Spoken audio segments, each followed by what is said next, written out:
The easiest way to identify if somebody is going to betray you or not is simply based on, are they strong or weak?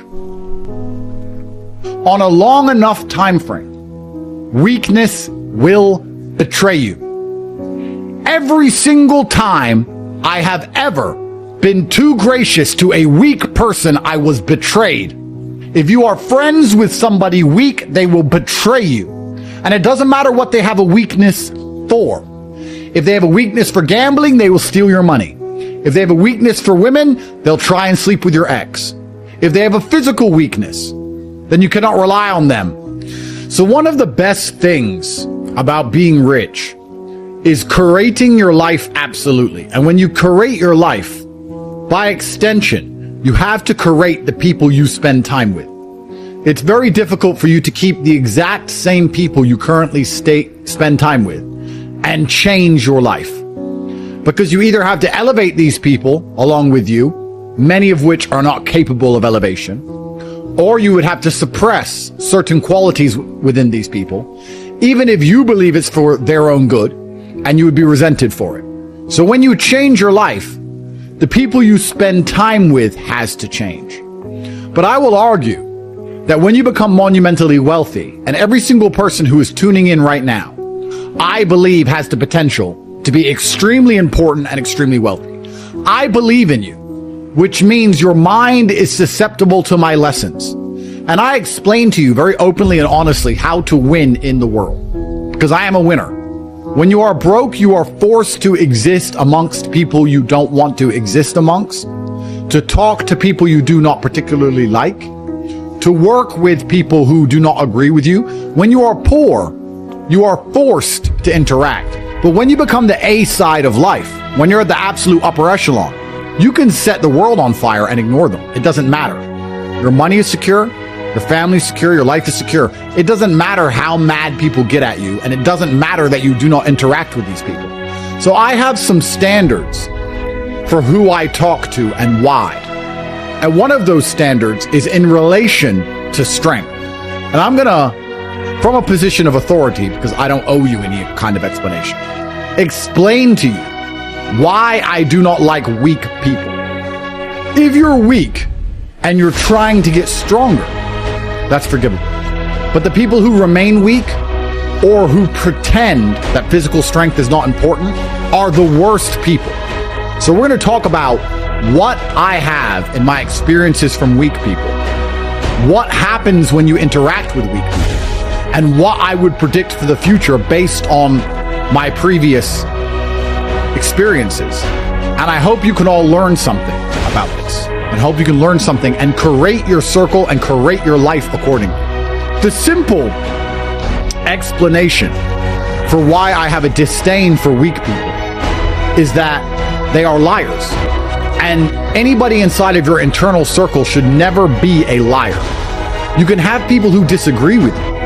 You can have people who perhaps do not share your worldview, but they should at least be honest, because lying is treachery. And weak people are always lying to themselves. So how can you expect them to tell you the truth? Let's analyze that. If somebody is constantly lying to themselves, how can you expect them to be honest with you? They lie because their entire worldview and all of their self-esteem is built on a lie. Lies are all they know.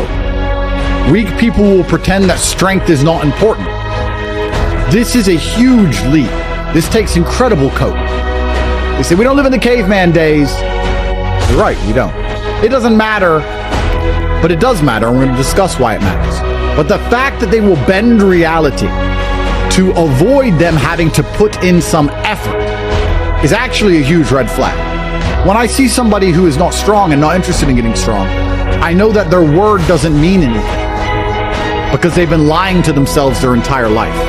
So I don't trust them. Another reason I do not trust them: the forces which are externally applied by your enemies and by life.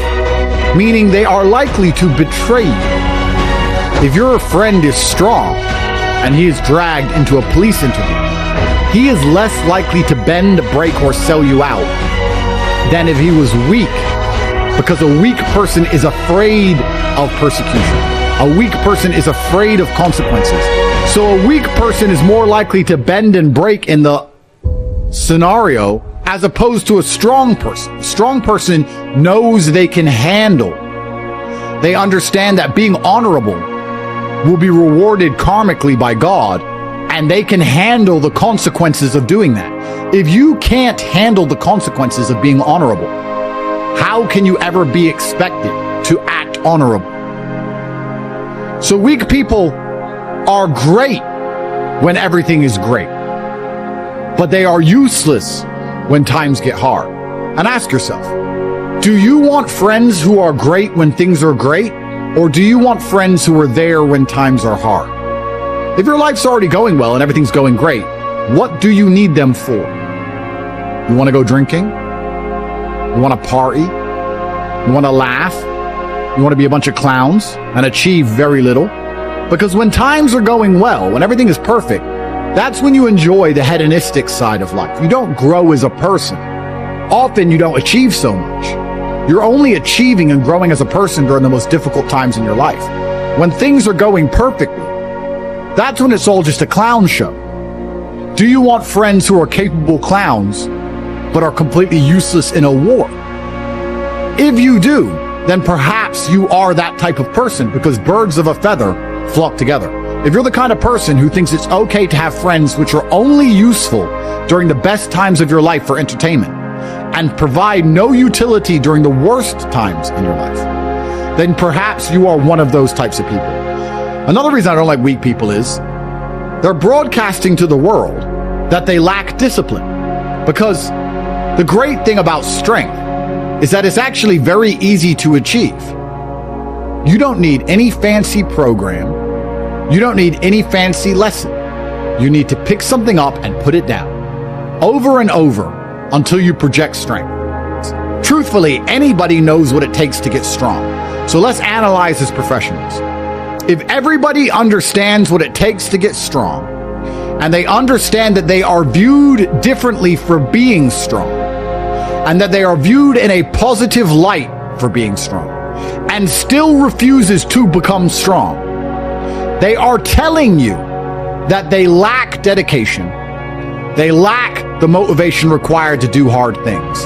And that when the going gets tough, they quit. That's what they are saying to you.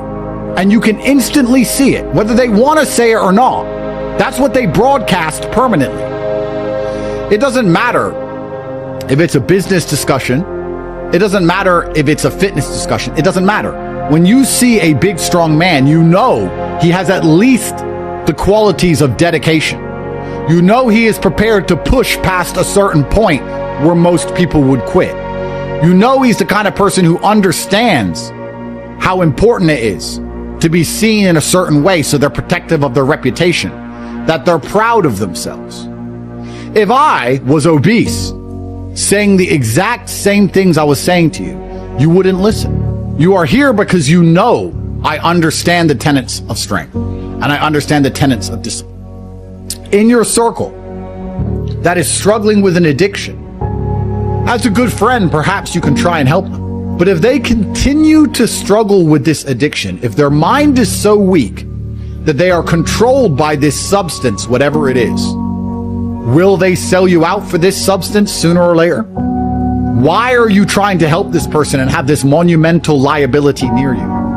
If I had somebody near me who was depressed, could I trust them?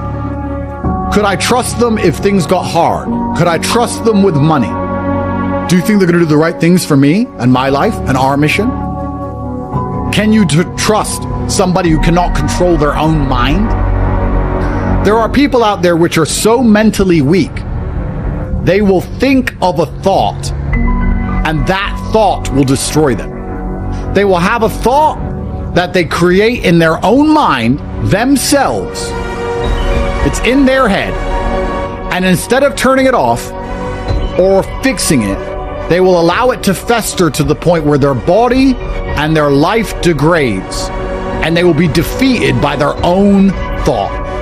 Can you trust somebody who is that weak?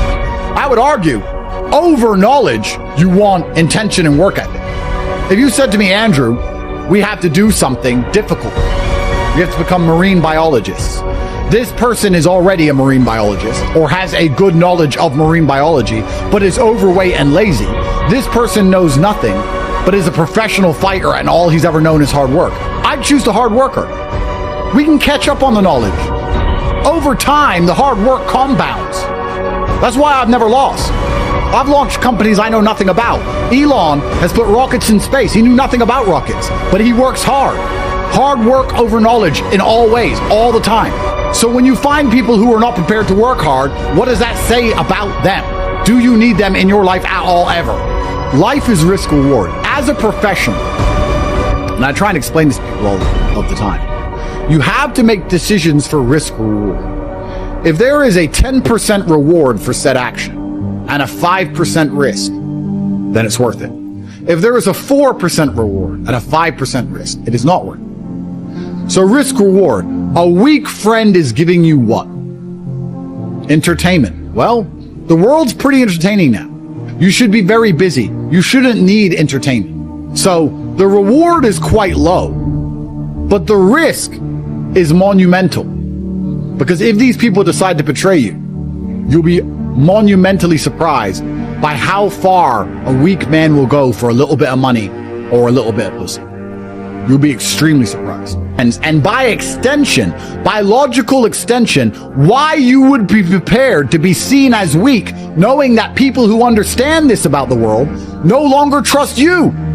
Don't you, as a full-grown man, want to be seen as trustworthy? Let's analyze this. You walk in, your head's up, firm handshake. What is that all about? Well, that's about proving and trying to elicit trust. You want to be trusted. That's what business meetings are all about with the firm handshake. You don't give a little soppy handshake for a reason. You don't want to project weakness. Because weakness is known universally across all cultures, across all periods of time. Weakness was a bad thing. There has never been, until this modern world, which is, of course, inversed absolutely. There has never been, in any period of human history across any culture, where weak men were celebrated above the strong men, ever.